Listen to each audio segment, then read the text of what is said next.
So here I am, sitting in my big chair with my cat. That's Bucket. I didn't name him. We have another cat over there, Shovel. Another cat over there, Thomas. All three rescue cats. No point to that, but they're cats. The point of this video is to talk about how to deal with criticism. I think this is an important concept, and I talk about this a lot in class. A lot of students say they fear judgment. I once had a student come up to me and say that her aunt told her that the best way to get over public speaking is to acknowledge that people are not in the audience judging you.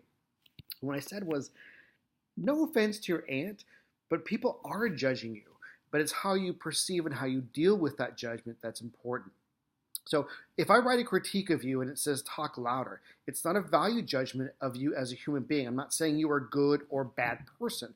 What I'm saying is talk louder. At the end of this class, you're going to get an opportunity to evaluate me, evaluate the class. I don't take it personally. So here's how I suggest you deal with sort of judgment and critique. Number one, embrace the positive.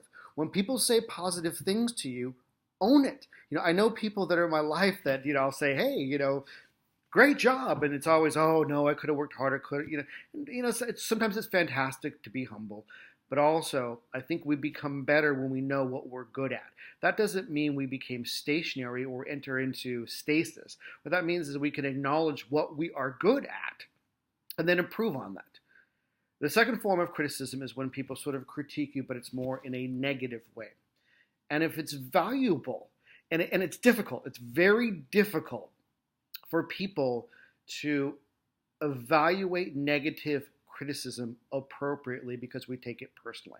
I remember when the website Rate My Professor first came out. I mean, there were professors that just, some of them really freaked out, and there were times too when I'd get a bad review, and oh my God, who was that? People get all upset.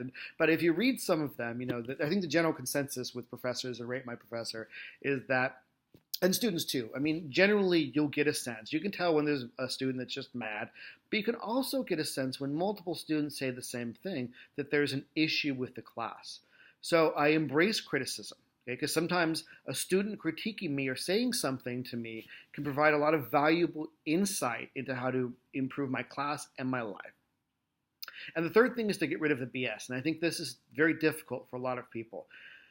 There are people that are going to say really stupid things to you. I mean, the things that I've heard students say to each other, say to me, I'm shocked. I think, if I'm ever in a really good mood and I want to lose faith in humanity, I'll go to a Yahoo article and I'll read the comments on it.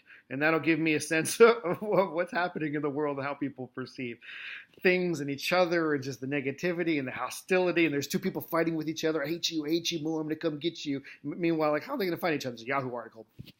Anyway, you got to try to release that. When people say those things to you, if it's actionable or if it's harassment or if it's threatening, you absolutely, hopefully you can find the appropriate mechanisms to fight it back. But sometimes people just say things and they're not appropriate, they're not germane, and they don't provide an opportunity for you to better yourself. And that's what true criticism is all about, positive or negative. True criticism is all about providing an opportunity to improve.